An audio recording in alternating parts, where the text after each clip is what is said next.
Hello everyone. आप सबका स्वागत है हमारे स्पार्क इंस्टीट्यूट के ऑफिशियल यूट्यूब चैनल पे।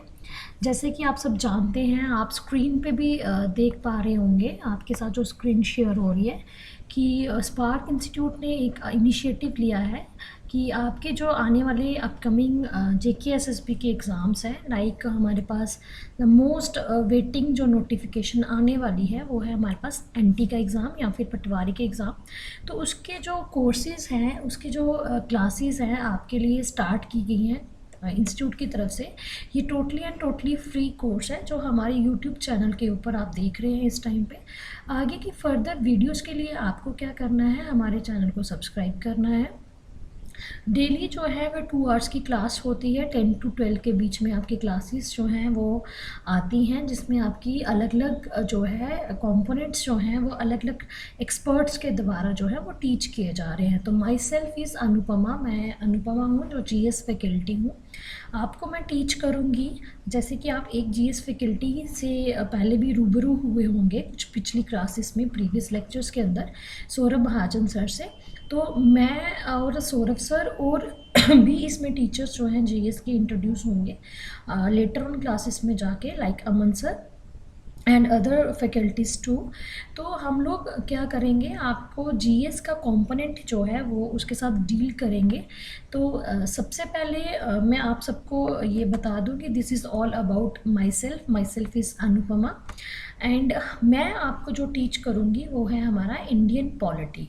आपको पता होना चाहिए कि इंडियन पॉलिटी जो है स्टूडेंट्स, वो ना काफ़ी ज़्यादा स्कोरिंग रहता है किसी भी एग्ज़ाम में, है ना। इंडियन पॉलिटी जो है वो स्कोरिंग तो होता ही होता है, प्लस इसके साथ साथ हम क्या देखते हैं कि हमारे पास जो है काफ़ी इंटरेस्टिंग सा भी ये जो है सब्जेक्ट हमारे पास है। कौन सा वाला? पॉलिटी। तो पॉलिटी के अंदर हम लोग किसके बारे में पढ़ने वाले हैं? तो पॉलिटी के अंदर हम लोग बेटा हम कॉन्स्टिट्यूशन के बारे में पढ़ेंगे। तो कॉन्स्टिट्यूशन यानी कि भारत का संविधान, इसमें ये जो सारे टॉपिक्स हैं ये हम लोग डिस्कस करेंगे अपनी क्लास के अंदर। वो टॉपिक्स हैं हमारे पास like making of constitution, preamble, citizenship, fundamental rights, DPSPs यानी कि directive principles of state policy, fundamental duty, emergency provisions, union executive. अब यूनियन एग्जीक्यूटिव की बात करें तो यूनियन एग्जीक्यूटिव में बहुत सारे टॉपिक्स आते हैं, लाइक हमारे पास यूनियन एग्जीक्यूटिव के अंदर हम पढ़ेंगे प्रेसिडेंट। पार्ट 5 के अंदर यूनियन एग्जीक्यूटिव आता है प्रेसिडेंट। हम लोग डिस्कस करेंगे यहाँ पे वाइस प्रेसिडेंट के बारे में, ठीक है। हम लोग प्रेसिडेंट के बारे में पढ़ेंगे, हम लोग वाइस प्रेसिडेंट के बारे में पढ़ेंगे। We will discuss the council of ministers, council of ministers, council of ministers के बारे में पढ़ेंगे हम लोग यहाँ पे। देन हम लोग पार्लियामेंट चैप्टर के बारे में पढ़ेंगे। यहाँ पे देखिए नेक्स्ट चैप्टर जो है आपका। अच्छा, पार्लियामेंट से पहले हम यहाँ पे यूनियन एग्जीक्यूटिव के अंदर हम आपका एक टॉपिक पढ़ेंगे, कौन सा वाला? AGI और CAG, ठीक है। Controller, auditor general of India और अटॉर्नी जनरल ऑफ इंडिया, ये भी टॉपिक हम जो है इसी सब टॉपिक के अंदर पढ़ेंगे। इसके अलावा पार्लियामेंट का टॉपिक पढ़ेंगे और इलेक्शन कमीशन, ठीक है। पार्लियामेंट और इलेक्शन कमीशन ये हम लोग पढ़ेंगे टॉपिक। सुप्रीम कोर्ट है और हाई कोर्ट्स हैं, पंचायत और म्यूनसिपैलिटीज़। तो ये आपका ऑल एंड ऑल जो है वो सिलेबस रहेगा किसका? पॉलिटी का। ये सारे टॉपिक्स जो हैं हम लोग कंप्लीट करेंगे आने वाले लेक्चर्स के अंदर। आपको जो है डेली मेरी तो नहीं क्लास होती है, आप सब जानते हैं क्लासेस का शेड्यूल किस तरह से है। तो आपको 3 दिन मेरे लेक्चर्स मिलेंगे जाने की अनुपमा मैम की, और 3 दिन आपको जो है वो सौरभ सर की क्लासेस जो है वो प्रोवाइड की जाएगी। साइमल्टेनियसली आपके साथ जो अदर कंपोनेंट्स हैं, लाइक रीजनिंग हो गया, एप्टीट्यूड हो गया, इंग्लिश हो गया, ठीक है, साइंसेस हो गई, या अदर कंपोनेंट्स जो हैं वो आपके स्टार्ट किए जाएंगे। आपको उनकी क्लासेस जो है नेक्स्ट आवर्स में मिलेंगी। क्लियर है? आई होप कि आपको थोड़ा सा ओवरव्यू हो गया होगा कि जो ये हमारा सिलेक्टिव बैच चल रहा है, लाइव बैच चल रहा है, किसके लिए, जो कि स्पेशली फोकस किया गया है नैब तहसीलदार और पटवारी के एग्ज़ाम्स के लिए। तो वहाँ पे हमारा जो है क्लासेस जो मैं आपको प्रोवाइड करूँगी, जहाँ पॉलिटिक्स सेक्शन के मैं अंदर आपको क्या पढ़ाने वाली हूँ, ये सारी चीज़ें जो हैं वो थोड़ा बहुत जो है आई होप कि आपको क्या हो गया होगा, क्लियर हो चुका होगा। क्लियर है? यहाँ तक आप सबको क्लियर है? चलिए, आज का जो हमारा सबसे पहले टॉपिक है वो है हमारे पास कौन सा वाला, that is making of constitution. The very first topic is making of constitution. इसके बारे में हम लोग पढ़ेंगे। तो कॉन्स्टिट्यूशन क्या है, what is an constitution, constitution क्या होता है। कॉन्स्टिट्यूशन की अगर हम हिंदी में बात करें तो ये क्या है, संविधान, जिसको हम लोग पढ़ते हैं संविधान। संविधान मतलब ये एक ऐसी बुक है या फिर ये एक ऐसा डॉक्यूमेंट है क्लास, जिसमें सर्टन कुछ रूल्स एंड प्रोसीजर्स हैं ऑफ डेली लाइफ, हमारी डे टू डे लाइफ के कुछ रूल्स, कुछ प्रोसीजर्स इसमें दिए गए हैं, किसमें, हमारे जो कॉन्स्टिट्यूशन है उसके अंदर। अब क्वेश्चन आता है कि ये कॉन्स्टिट्यूशन आया कहाँ से, क्या जब भारत का निर्माण हुआ था क्या उसी टाइम से हमारे पास कॉन्स्टिट्यूशन था, अगर नहीं था तो कैसे इसको ड्राफ्ट किया गया है, ठीक है, कैसे इसको बनाया गया वो पढ़ेंगे हम लोग। कहाँ कहाँ से हमने इसको बोरो किया है, इस टॉपिक के अंदर हमने बड़ी सारी चीज़ें देखनी है। क्या, सबसे पहले हमने देखनी है मेकिंग ऑफ द कॉन्स्टिट्यूशन, यानी कि एवोल्यूशन ऑफ इंडियन कॉन्स्टिट्यूशन, कि भारत का संविधान बना कैसे है। वेरी फर्स्ट क्वेश्चन जो हमारा हम लोग यहाँ पे डिस्कस करेंगे, इस लेक्चर में हम ये डिस्कस करेंगे। उसके बाद हमने जब ये देख लिया कि इसकी जो है मेकिंग कैसे हुई है, एवोल्यूशन कैसे हुआ है, तो हम यहाँ पे क्या देखेंगे कि हमारे पास एक टर्म पढ़ेंगे आप जाके कि डिमांड होगी कॉन्स्टिट्यूएंट असेंबली की, कि ये टर्म जो है constituent assembly, what is this, इस चीज़ को क्लियर करेंगे। देखो, कोई भी एग्ज़ाम क्लियर करना होता है ना बेटा, मेरी बात याद रखिएगा, हमें सबसे पहले दो चीज़ों पे फोकस करना है। एक तो हमारा सिलेबस पर्टिकुलर एग्ज़ाम को लेकर है क्या, और उसको मीन टाइम पे रहते हुए उस सिलेबस को कंप्लीट करना, फर्स्ट प्रायोरिटी हमारी यही रहती है। दूसरा, हम बोलते हैं, हमने बड़े सारे इंटरव्यूज़ में पढ़ा होगा, बड़े सारे एक्सपर्ट्स से सुना होगा, read between the lines. Read between the lines का मतलब है कि आपको हर एक वर्ड की क्लैरिटी होनी चाहिए अपने सिलेबस, आपके जो की वर्ड्स हैं सिलेबस के, वो आपको क्लियर होने चाहिए। तो कॉन्स्टिट्यूएंट असेंबली क्या है, इसकी डिमांड कैसे अराइज हुई, ये हम लोग पढ़ेंगे।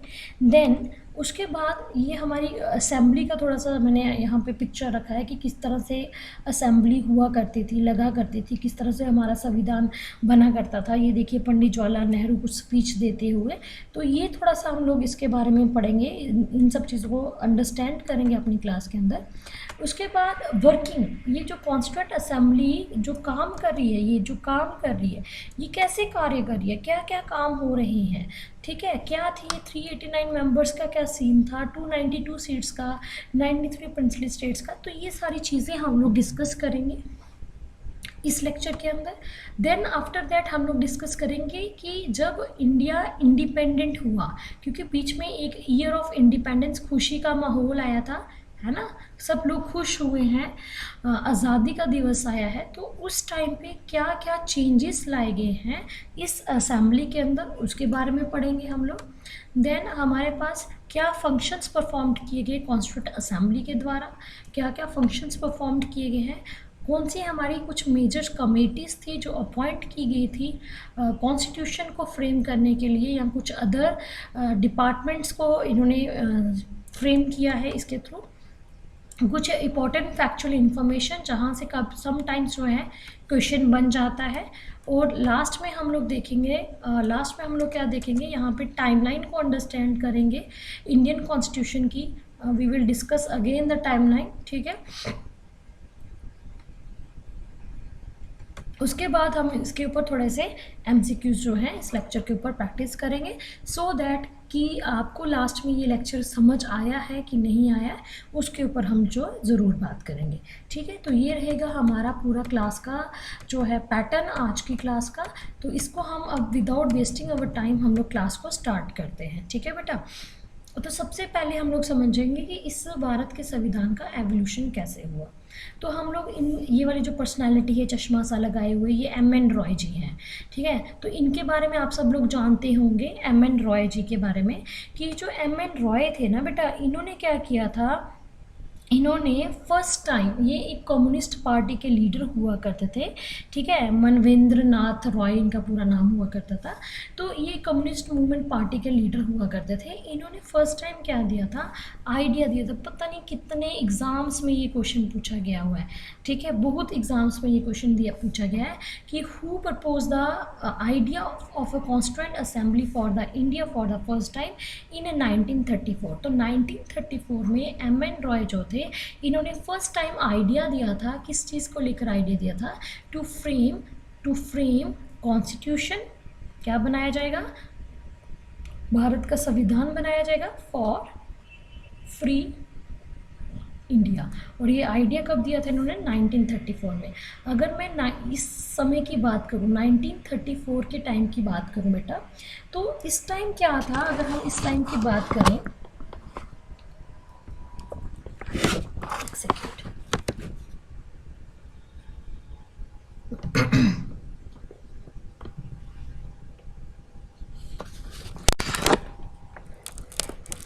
ओके,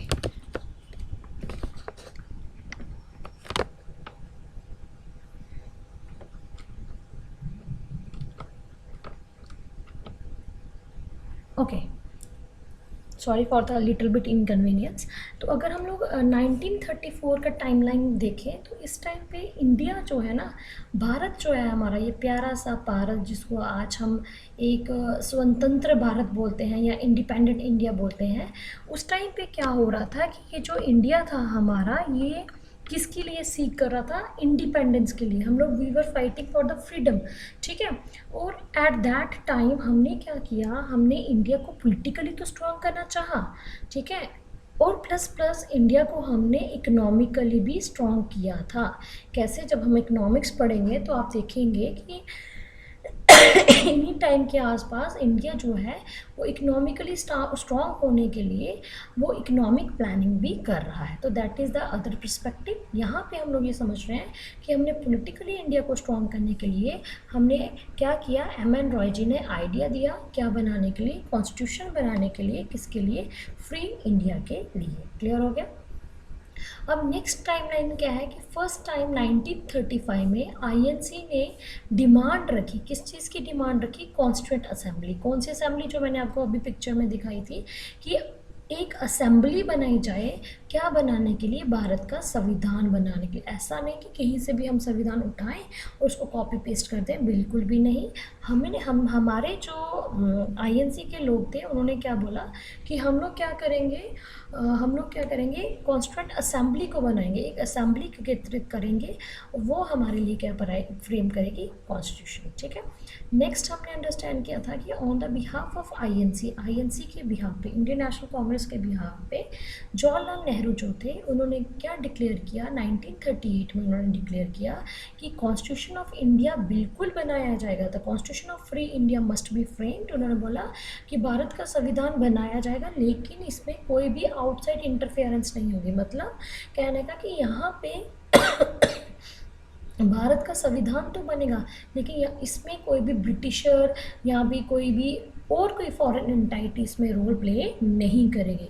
और ये जो कॉन्स्टिट्यूएंट असेंबली बनेगी, ये इसमें जो लोग चुने जाएंगे वो किसके बेसिस पे चुने जाएंगे? अडल्ट फ्रेंचाइज के बेसिस पे। अडल्ट फ्रेंचाइज का मतलब होता है कि सबको वोट करने का अधिकार दिया जाएगा, ताकि वो लोग क्या करें, वो लोग हमारे लिए असेंबली के मेंबर्स को चुन सके। तो that was the idea which was declared by the Pandit Jawaharlal Nehru. कब किया था? 1938 में। नेक्स्ट, यही जो डिमांड थी हमारी, कौन सी डिमांड थी? व्हाट वी वर डिमांडिंग, हम लोग डिमांड कर रहे थे कॉन्स्टिट्यूएंट असेंबली को फ्रेम करने की, ठीक है। हम लोगों की डिमांड क्या थी बेटा? हम लोगों की डिमांड थी कि हम लोग किसको फ्रेम करना चाहते हैं? कॉन्स्टिट्यूएंट असेंबली को। और कॉन्स्टिट्यूएंट असेंबली के जो मेंबर्स होंगे उसको इलेक्ट किया जाएगा on the basis of adult franchise के बेसिस पे। और इस कॉन्स्टिट्यूएंट असेंबली में जो लोग रहेंगे उसमें कोई भी बाहर का व्यक्ति नहीं होगा। यही कुछ डिमांड थी जिसको फाइनली एक्सेप्ट किया था ब्रिटिश गवर्नमेंट ने भी, जिसको हमने क्या बोला था? अगस्त ऑफर ऑफ 1940। क्या बोला गया था इसको? अगस्त ऑफर बोला गया था 1940 में। क्लियर हो गया? यहाँ तक आप सबको क्लियर है? तो आगे हम लोग बढ़ते हैं। अब क्या होता है, आगे की डेट देखते हैं। अब देखिए यहाँ पे ना बड़ा इंटरेस्टिंग सा, अगर हम थोड़ा सा हिस्ट्री को भी रिलेट करेंगे तो यहाँ पे मैं आपको बताऊँ, हमारे पास 1939 से 1945 के बिटवीन क्या चला है बच्चा? World war second. क्या चला है हमारे पास? World war second. अब मैं आपको यहाँ पे बताऊँ एक बात बड़ी इंटरेस्टिंग सी, कि क्या हुआ कि 1942 में, मतलब इंडिया एक तरफ से, इंडियंस जो थे या इंडिया वाले जो थे, या आईएनसी हम बोल सकते हैं, क्योंकि इंडिया को रिप्रेजेंट कौन करता है? आईएनसी। तो आईएनसी ने डिमांड रखी हुई है कॉन्स्टिट्यूंट असेंबली को फ्रेम करने की। किसके लिए? To frame the constitution. वही पैरेलली क्या होता है, ब्रिटिशर्स क्या करते हैं, वो 1942 में एक प्रपोजल भेजते हैं सर स्टैफर्ड क्रिप्स के हाथ में। ये कैबिनेट के मेंबर रहते हैं, वो इंडिया आते हैं 1942 में एक प्रपोजल लेके, ठीक है। उस प्रपोजल को हमने क्या बोला है, इस प्रपोजल को क्या बोला जाता है? Known as Cripps proposal. इस प्रपोजल को क्या बोला गया था? याद रखिएगा, इस प्रपोजल को बोला गया था क्रिप्स प्रपोजल्स, ठीक है। ये प्रपोजल भेजते हैं कहाँ पे? इंडिया में, जिसमें ये बोला जाता है कि आप क्या करो, मतलब हमें आईएनसी वालों को या इंडियंस को या मुस्लिम लीग को, ये दो पार्टीज थी उस टाइम पे, एक तो आईएनसी थी और दूसरी तरफ कौन सी थी? मुस्लिम लीग थी। इन लोगों के सामने एक प्रस्ताव रखा जाता है, बोलते हैं कि आप क्या करो, हमारा वर्ल्ड वॉर सेकेंड में सहयोग करो, ठीक है, जो ये 1939 से 45 तक चली है। आप हमारा वर्ल्ड वॉर सेकेंड में सहयोग करो, और जैसे ही वर्ल्ड वॉर ख़त्म हो जाएगी हम आपको क्या करेंगे, हम आपकी पूरी मदद करेंगे, ठीक है, from the British government for the creation of an independent constitution, कि हम आपको पूरा भारत का संविधान बनाने में, स्वतंत्र बनाने में हम आपकी पूरी मदद करेंगे। लेकिन कब? After the world war second. अब जैसे ये हुआ ना, मतलब जैसे ये प्रपोजल आया था ना क्लास, तो आपको मैं इंटरेस्टिंग बात समझाऊंगी कि जो हमारे थे कौन, अपने दैट इज़ महात्मा गांधी जी। गांधी जी बहुत गुस्से में आ गए। गांधी जी ने बोला, अच्छा ये प्रपोजल है तुम्हारा कि तुम चाहते हो कि हम लोग आपका वर्ल्ड वॉर सेकेंड में सहयोग करें, पहली बात, और उसके बाद आप हमारा भारत का संविधान बनाने में या हमें फ्री करने में आप हमारी मदद करेंगे। कहते नहीं, इस प्रपोजल को मुस्लिम लीग और जो आपकी आईएनसी थी, उन दोनों ने इसको क्या किया? रिजेक्ट किया। क्यों? क्यों? मुस्लिम लीग वाले बोल रहे थे कि हमें तो अपना ऑटोनॉमस स्टेट चाहिए, जानेंगे Pakistan, with 2 separate constituent assembly, हमें अलग चाहिए है। और इन्होंने रिजेक्ट कर दिया किसको? आपका क्रिप्स प्रपोजल को। और महात्मा गांधी वो क्या बोलते हैं? महात्मा गांधी जी, ये पॉइंट याद रखिएगा और नोट डाउन कर लीजिएगा अपने नोट्स में, जहाँ पे भी आप लिखोगे, कि महात्मा गांधी जो थे called this proposal as, क्या बोला उन्होंने? इस प्रपोजल को उन्होंने बोला post dated cheque. Post dated cheque क्या होता है? एक ऐसा चेक जो इन फ्यूचर लगाया जाता है, ठीक है, और वो लगेगा कि नहीं लगेगा, उसमें से पैसे क्रेडिट होंगे कि नहीं होंगे। तो गांधी जी बोलते हैं कि ये एक जो प्रपोजल है ये वैसा है कि इन फ्यूचर हमें इंडिपेंडेंस होगी कि नहीं होगी, वी डोंट नो। उन्होंने इस प्रपोजल को क्या बोला? Post dated cheque. और ये क्वेश्चन आया है JKPSI में, जो अभी पेपर हुए हैं CBT। इसी 2-3 चीज़ों से, 2-3 पॉइंट से 3-4 क्वेश्चन रेज हुए थे अभी। Post dated cheque Gandhi ji ने किस प्रपोजल को बोला? क्रिप्स प्रपोजल को, पॉइंट नंबर 1। पॉइंट नंबर 2, यहीं से गुस्सा मैंने बोला आ गया गांधी जी को, तो गांधी जी ने क्या किया? Gandhi ji called for nationwide movement.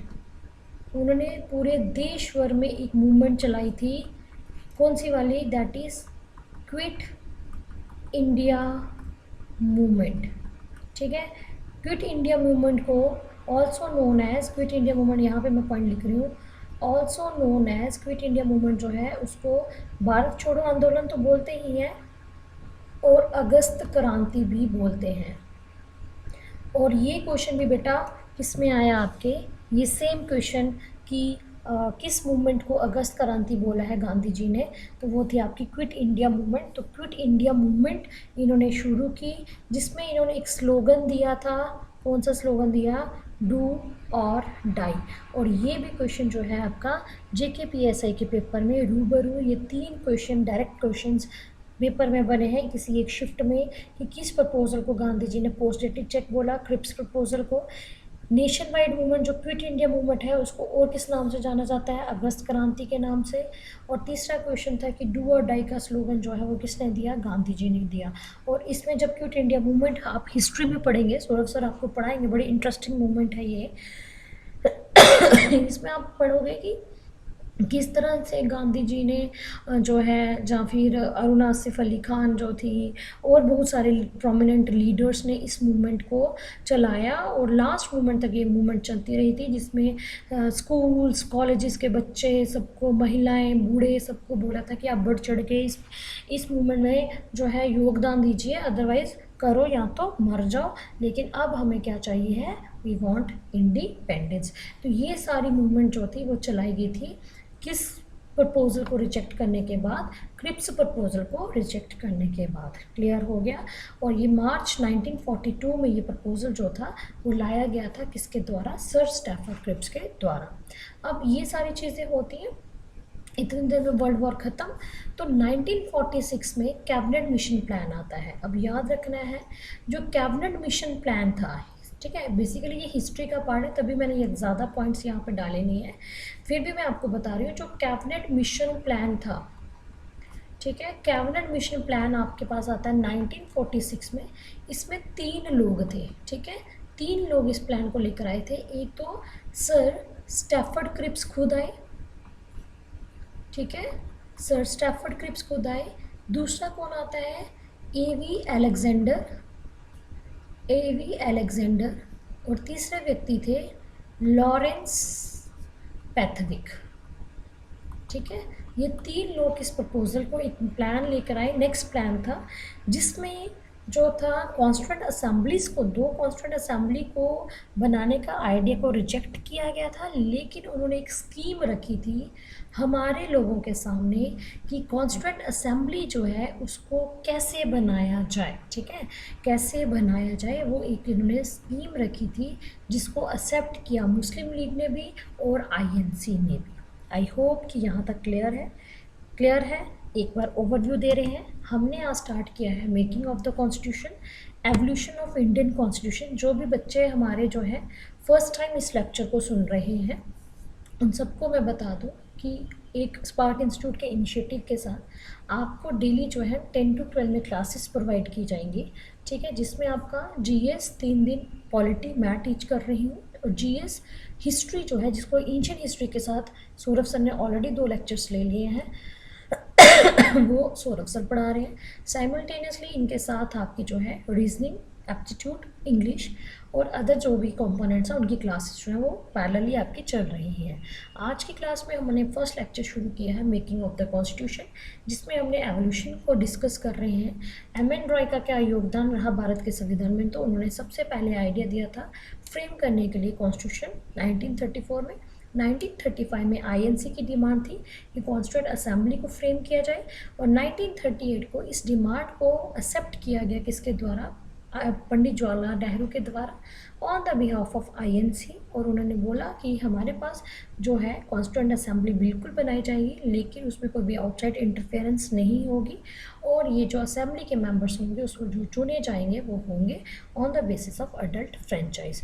और ब्रिटिश गवर्नमेंट ने भी इस डिमांड को फाइनली एक्सेप्ट किया था, जिसको हमने बोला था अगस्त ऑफ 1942 में क्रिप्स प्रपोजल आया है हमारे पास, उसके बारे में पूरा विस्तार में समझाया है मैंने आपको। और 1946 में कैबिनेट मिशन प्लान आता है हमारे पास, जिसको जब लाने वाले कौन व्यक्ति थे, सर स्टैफर्ड क्रिप्स थे, एवी अलेक्जेंडर थे और लॉरेंस पैथविक, ये 3 लोग लेकर आए थे। और इस प्लान के अंदर उन्होंने एक स्कीम पुट फॉरवर्ड की थी, जिसको हमने मुस्लिम लीग ने भी एक्सेप्ट किया और INC ने भी एक्सेप्ट किया था। क्लियर है। अब इसी चीज़ को हम लोग अंडरस्टैंड करते हैं कि डिमांड जो है वो कॉन्स्टिट्यूएंट असेंबली की किस तरह से रेज की गई है, वही इसकी थोड़ा सा टाइमलाइन को अंडरस्टैंड करते हैं। तो सबसे पहले मैंने यहाँ पे देख लीजिए आइडिया दिया है कॉन्स्टिट्यूएंट असेंबली का, किसने, MN रॉय ने। कब दिया था, 1934 में। फिर डिमांड की गई कॉन्स्टिट्यूएंट असेंबली की किसके द्वारा, INC की, ठीक है, फर्स्ट टाइम। फिर कॉन्स्टिट्यूएंट असेंबली को फ्रेम किया जाएगा, पंडित जवाहरलाल नेहरू ने बोला, जिसमें मैंने पूरी स्टोरी आपको बताई, विदाउट आउटसाइड इंटरफेयर और एडल्ट फ्रेंचाइज के बेसिस पे बनाया जाएगा। फिर अगस्त ऑफर आता है हमारे पास 1940 में, इस डिमांड को एक्सेप्ट किया जाता है।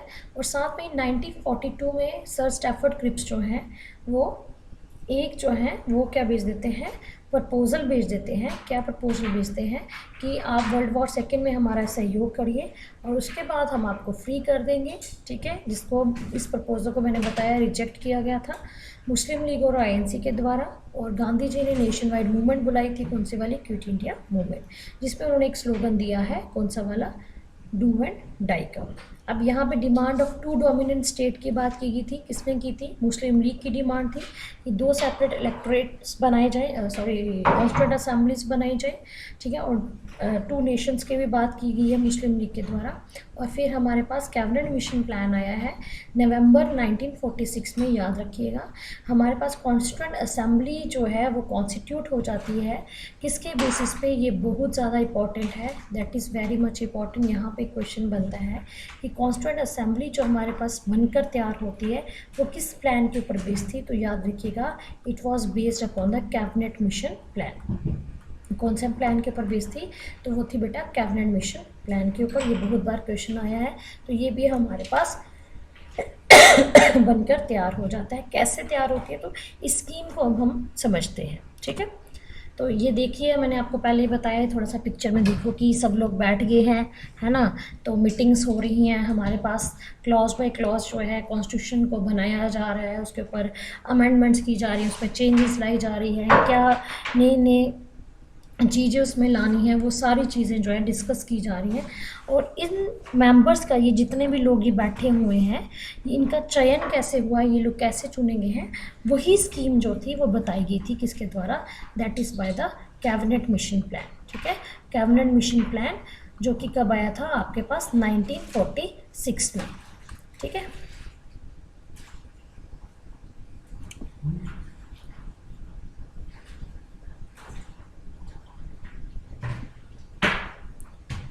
क्लियर है, चलिए आगे बढ़ते हैं, नेक्स्ट मूव करते हैं। अब इस स्कीम को अंडरस्टैंड करते हैं कि स्कीम में इन्होंने बोला क्या था, तो वर्किंग कैसे हुई है। यहाँ पे देखिए, the Indian constitution was drafted bye a constituent assembly established under the cabinet mission plan of 1946। यही मैंने आपको बताया, ये पॉइंट जो है बहुत ज़्यादा इंपॉर्टेंट है। 1 नंबर, 2 नंबर, 1.2, 5 नंबर, कोई भी नंबर दिला सकता है भाई साहब आपको।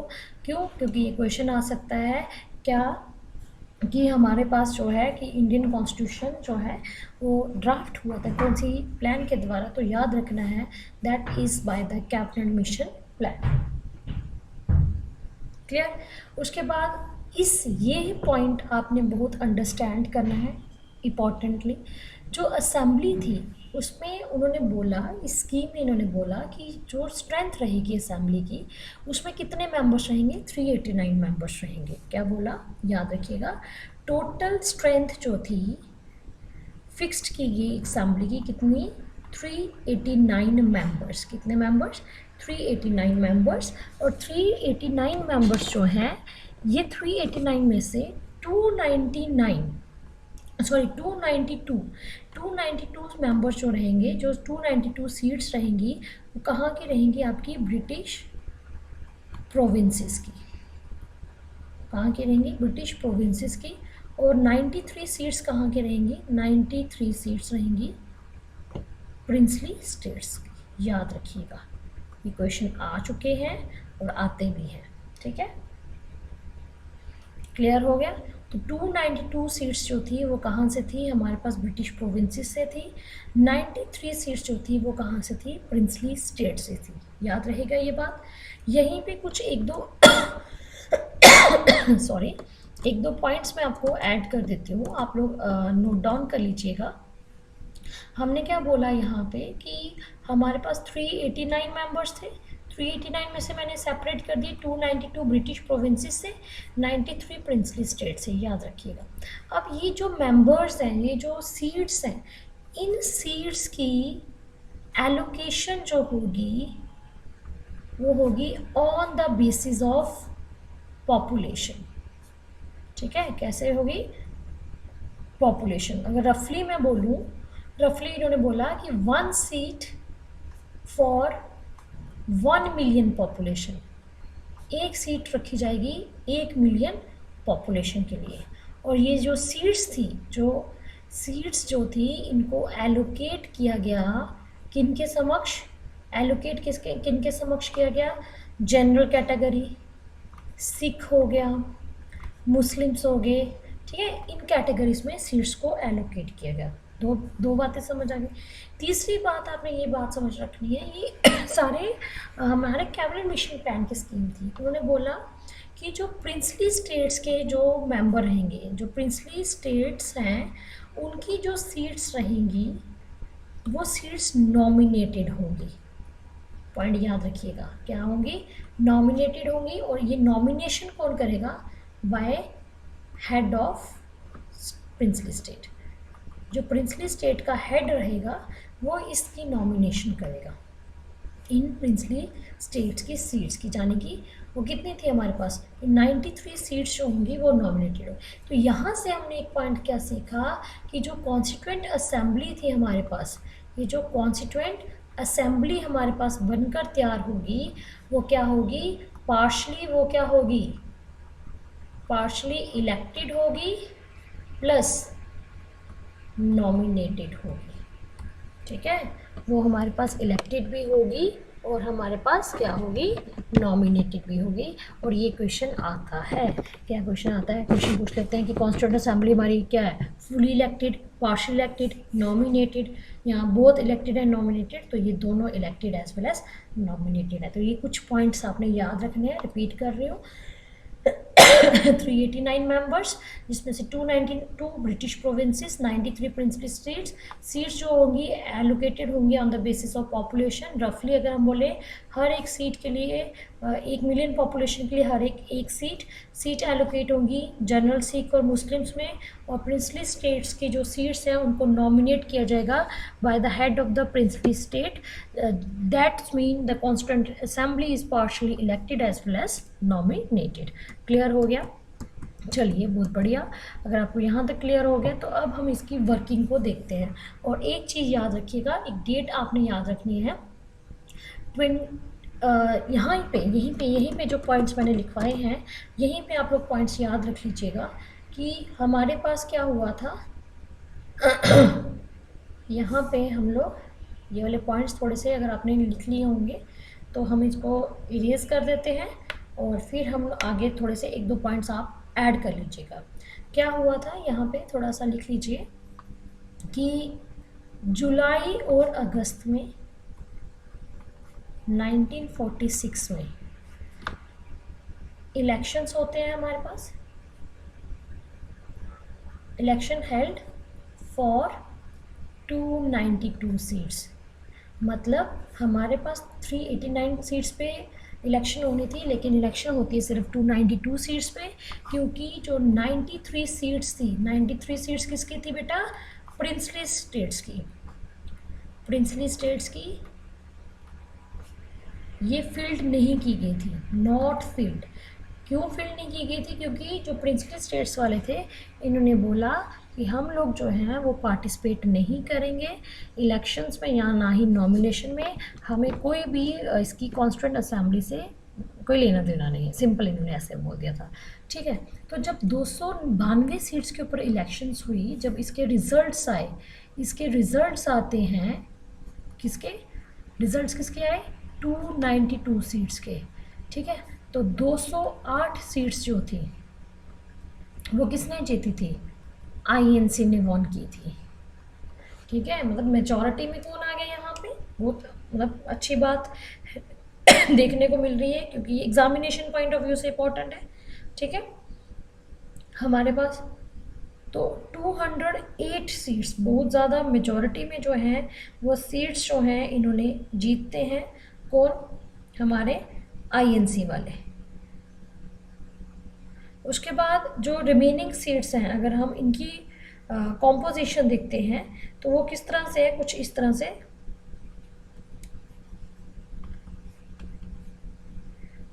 15 सीट्स जो थी, ठीक है, वो जीती गई थी किसके द्वारा? इंडिपेंडेंट कैंडिडेट्स के द्वारा। ठीक है, जो इंडिपेंडेंट सीट्स होती हैं वो जीती गई थी हमारे पास किसके द्वारा? कितनी सीट्स जीती गई थी, सॉरी, तो वो जीती गई थी बेटा 15 सीट्स। और हमारे पास जो थी दैट इज 73 सीट्स, 73 सीट्स जो थी वो किसने जीती थी? मुस्लिम लीग ने।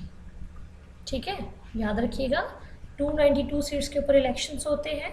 93 सीट्स वाले बोलते हैं हमने इलेक्शंस पे पार्टिसिपेट नहीं करना है। जब रिजल्ट्स आते हैं तो 208 सीट्स जीतती हैं आईएनसी जीत लेती है, 15 सीट्स इंडिपेंडेंट वन करती है और 73 सीट्स जो है वो मुस्लिम लीग वन करती है। और एक डेट आपने याद रखनी है यहाँ पे 26 नवंबर 1946। ठीक है, 26 नवंबर 1946 ये डेट आपने याद रखनी है। इस डेट को क्या होता है हमारे पास? Constituent assembly.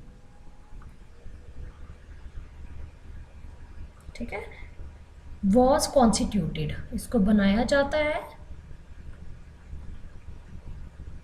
ठीक है, किस प्लान के ऊपर बेस्ड था? On the basis of cabinet mission plan.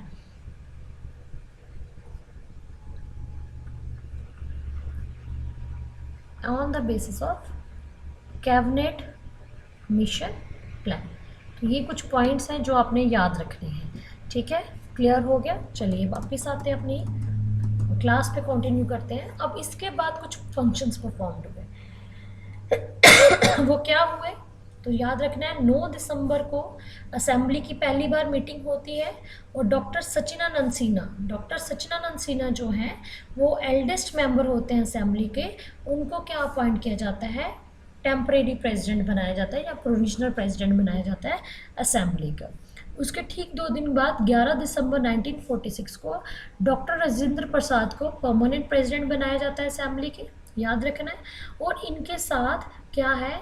2 लोग। ठीक है, एक है H C. Mukherjee and V T. Krishnamachari.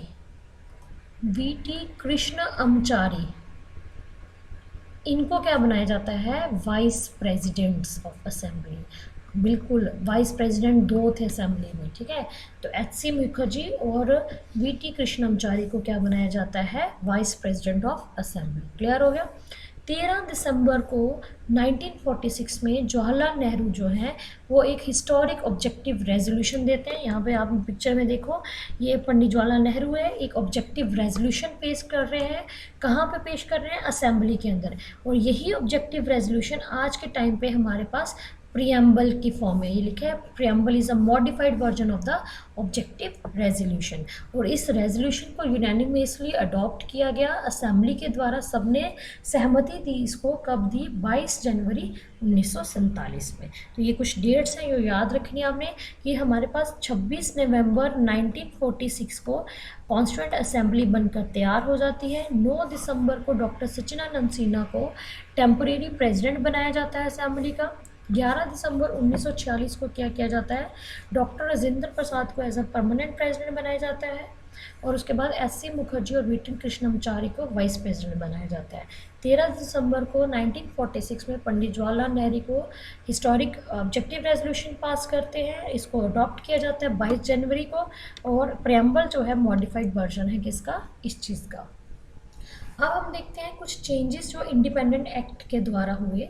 तो क्या था कि जो मेंबर्स थे प्रिंसली स्टेट्स और मुस्लिम लीग के, वो gradually begin to join after the acceptance of the Mountbatten plan of June 3, 1947। तो ये जून 3 प्लान क्या था? ये बेसिकली माउंटबेटन प्लान जो था ये था पार्टीशन प्लान, जिसमें ये बताया था कि जिसमें ये ऑप्शन दिया गया था कि जो इंडियन प्रिंसली स्टेट है they have the fully sovereign right whether to join India और पाकिस्तान और रिमेन इंडिपेंडेंट। ये कुछ चेंजेस थे जिसमें उन्होंने ये बोला कि जो मेंबर्स हैं प्रिंसली स्टेट्स के और मुस्लिम लीग के, उनको ये अनुमति दी जा रही है कि वो असेंबली को क्या कर सकते हैं?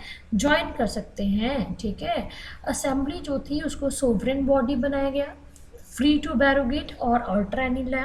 कि असेंबली जो है वो कोई भी लॉ को काट सकती है, बना सकती है, नया बना सकती है।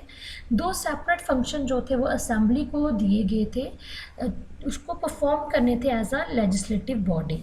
याद रखिएगा, जीवी मालवंकर जो थे, जो हमारे पहले जो है स्पीकर बनते हैं इस असेंबली के, और कॉन्स्टिट्यूएंट बॉडी जो थी उसको चेयर कौन कर रहा था? डॉक्टर राजेंद्र प्रसाद। फर्स्ट पार्लियामेंट जो थी फ्री इंडिया की, ठीक है, ये बन के यही असेंबली हमारे पास बनकर तैयार होती है। और ये जो दो फंक्शंस हैं ये कब तक कंटिन्यू रहे? कौन कौन से दो फंक्शन? कि हमारे जो लेजिस्लेटिव बॉडी को हेड कौन है? जीवी मालवंकर। और कॉन्स्टिट्यूएंट बॉडी के हेड कौन है? राजेंद्र प्रसाद। ये as a first parliament function करेगी। कब तक किया इसने फंक्शन? 26 नवंबर 1949। ठीक है, और याद रखिएगा ये पॉइंट कि जब वो मुस्लिम लीग ने विड्रॉल कर दिया था अपनी membership from the constituent assembly, तो जो टोटल स्ट्रेंथ थी वो कितनी हो गई थी? 299 हो गई थी from the 389 members under the cabinet mission plan. और ये क्वेश्चन आ चुका हुआ है। ठीक है, तो आल्दो जब आपको हिस्ट्री में भी ये माउंटबेटन प्लान पढ़ाया जाएगा, वहाँ पे भी आपका ये रिपीट होगा। क्या है कि क्या चेंजेस लाए गए इंडिपेंडेंट एक्ट के द्वारा? कुछ जो मेंबर्स थे प्रिंसली स्टेट्स को, उनको बोला गया मुस्लिम लीग को कि आप ज्वाइन कर सकते हैं। फुली सोवरेन बॉडी बना दिया गया असेंबली को। दो फंक्शन परफॉर्म करने थे, एक legislative body as a constituent body. Legislative body के हेड थे जीवी मालवंकर और कॉन्स्टिट्यूएंट बॉडी के हेड थे डॉक्टर राजेंद्र प्रसाद। ठीक है, अब और क्या फंक्शन परफॉर्म किए हैं कॉन्स्टिट्यूएंट असेंबली ने? तो हमने जो है कॉमनवेल्थ की जो मेंबरशिप थी उसको रेटिफाई किया मई 1949 में। नेशनल फ्लैग को अडॉप्ट किया कब? बहुत ही ज़्यादा इंपॉर्टेंट है ये वाला। हमने अडॉप्ट किया नेशनल फ्लैग कब? 22 जुलाई 1947। नेशनल फ्लैग जो है हमारा कौन सा है? तिरंगा, जो कि डिज़ाइन किसने किया था? डिज़ाइन बाय पिंगाली वेनिक्या ने। ठीक है, क्वेश्चन आ जाता है कभी इसकी रेशियो पूछ लेते हैं, तो 3:2 इसकी रेशियो याद रखनी है आपने। ठीक है, 3:2। बाकी तो आपको पता ही है। सैफरन कलर जो है वो है sacrifice, white for piece and the green for prosperity. और जो बीच में है एक्सक्यूज मी, अशोक चक्र है हमारे। अशोक चक्र में 4 जो हैं वो स्पोक्स रहती हैं, जो अशोक चक्र में रहती हैं।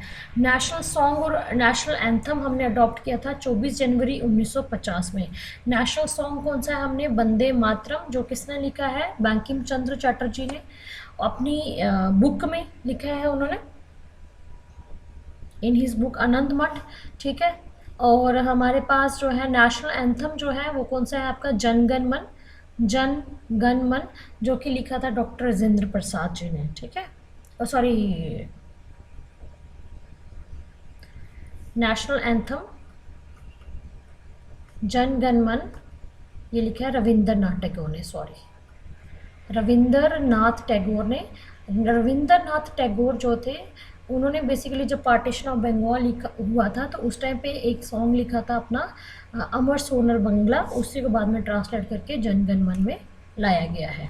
ठीक है, डॉक्टर राजेंद्र प्रसाद को फर्स्ट प्रेसिडेंट ऑफ इंडिया बनाया जाता है कब? 24 जनवरी 1950 में। फाइनल सेशन जो है कॉन्स्टिट्यूएंट असेंबली का 24 जनवरी 1950 को होता है। इसको कंटिन्यू किया जाता है 26 जनवरी 1950 तक, till the formation of new parliament. ठीक है, टोटल सेशंस जो हुए थे वो याद रखना कितने हुए? 11। टोटल टाइम कितना लगा? 2 साल 11 महीने और 18 दिन। That is very much important. और एक पॉइंट याद रखना, हमने कॉन्स्टिट्यूशन को अडॉप्ट कब किया है? अडॉप्ट किया है, या फिर वर्ड आ जाए आपको पेपर में इनेक्ट, तो आपने आंसर करना है 26 नवंबर 1949। और अगर आपको पूछ लिया जाए कि फोर्स में कब लाया गया था, एनफोर्स में कब लाया इसको, तो वो लाया है हमने 26 जनवरी 1950। ये था आपका पूर्ण स्वराज की डिक्लेरेशन, जो कि दी गई थी लाहौर सेशन ऑफ कांग्रेस में। तो पूर्ण स्वराज की डिक्लेरेशन क्या थी वो आप हिस्ट्री के लेक्चर्स में पढ़ने वाले हो बहुत ही जल्द। फिलहाल के लिए आप ये याद रखिए पॉलिटी पॉइंट ऑफ व्यू से कि अगर आपको पूछा जाए कि कॉन्स्टिट्यूशन को हमने अडॉप्ट कब किया है या इनेक्ट कब किया है, 26 नवंबर 1949, और एनफोर्स में कब लाया था इसको? 26 जनवरी 1950 में। क्लियर है? यहाँ तक आप सबको याद होना चाहिए। नेशनल फ्लैग कब अडॉप्ट किया? 22 जुलाई 1947 में, सॉन्ग और एंथम 24 जनवरी 1950 में। ठीक है, कुछ कमेटीज़ हैं, इसको याद रखना है, यूनियन कमेटी या फिर यूनियन कॉन्स्टिट्यूशन कमेटी या फिर स्टेट कमेटी, इसके हेड कौन थे? Pandit Jawaharlal Nehru. Rules of procedure committee या फिर स्टेयरिंग कमेटी के हेड थे Rajendra Prasad. Provincial constitution committee के हेड थे सरदार पटेल, ये बहुत ज़्यादा इंपॉर्टेंट है। ड्राफ्टिंग कमेटी के हेड थे doctor BR Ambedkar. Advisory committee on fundamental rights minority and tribal and excluded tribal areas, इसके ये थे हेड थे आपके सरदार पटेल। और इन सब कमेटीज़ में से सबसे इंपॉर्टेंट कमेटी है ड्राफ्टिंग कमेटी, ठीक है, जो कि जिसके चेयरमैन कौन थे? Doctor BR Ambedkar. इसमें और भी अन्य 7 मेंबर्स भी थे। ठीक है, अदर इंपॉर्टेंट फैक्ट्स की अगर हम बात करें तो एलिफेंट जो है वो अडॉप्ट किया गया as a symbol of constituent assembly. BN Rau जो था ये एडवाइज़र थे, कॉन्स्टिट्यूशनल एडवाइज़र थे। BR अयंगर जो थे वो सेक्रेटरी थे कॉन्स्टिट्यूशन असेंबली के। एन मुखर्जी जो थे वो चीफ ड्राफ्ट्समैन थे कॉन्स्टिट्यूशन के। प्रेम बिहारी राजिदा ये कैलीग्राफर थे कॉन्स्टिट्यूशन के। नंदालाल बोस है ना, BR सिन्हा, इन्होंने ब्यूटीफाई किया है कॉन्स्टिट्यूशन को। और that is also very important कि हिंदी वर्जन जो था कैलीग्राफी का वो किया गया है बसंत कृष्ण वैद्य के द्वारा में, जिसको लिखा किसने था? नंदलाल बोस ने, याद रखिएगा। ठीक है, तो हमारे पास इंग्लिश और हिंदी वर्जन दोनों हैं इंडियन कॉन्स्टिट्यूशन के। और क्वेश्चन एक याद रखना, जो हमारा ओरिजिनल कॉन्स्टिट्यूशन है ना, उसको बेटा उसको एक हीलियम बॉक्स में रखा गया है। ठीक है, हीलियम बेस बॉक्स में रखा गया है ताकि वो जैसा है वैसा का वैसा रहे। तो ये सारी चीज़ें हमने जो हैं वो पढ़ी हैं। अब अगर हम थोड़ा सा इसकी टाइमलाइन की बात करें, ओवरव्यू ले फटाफट से, तो 6 दिसंबर 1946 में बोला जाता है कि फॉर्मेशन शुरू हुई थी कॉन्स्टिट्यूएंट असेंबली की, क्योंकि 26 नवंबर को बन के तैयार हो गई थी। 9 दिसंबर को पहली मीटिंग हुई थी, ठीक है, जिसमें डॉक्टर सच्चिदानंद सिन्हा को फर्स्ट जो है प्रेसिडेंट बनाया गया था। 11 दिसंबर को हमारे पास राजेंद्र प्रसाद, HC मुखर्जी और BT कृष्णमाचारी और BN राव ये जो थे कॉन्स्टिट्यूशनल एडवाइज़र बने थे। 13 दिसंबर को ऑब्जेक्टिव रेजोल्यूशन आया है हमारे पास। देन हमारे पास 22 जनवरी 1947 में ऑब्जेक्टिव रेजोल्यूशन को अडॉप्ट किया गया। 29 अगस्त 1947 में ड्राफ्टिंग कमेटी के जो चेयरमैन थे डॉक्टर BR अम्बेडकर, उनको अपॉइंट किया गया। इनके बाद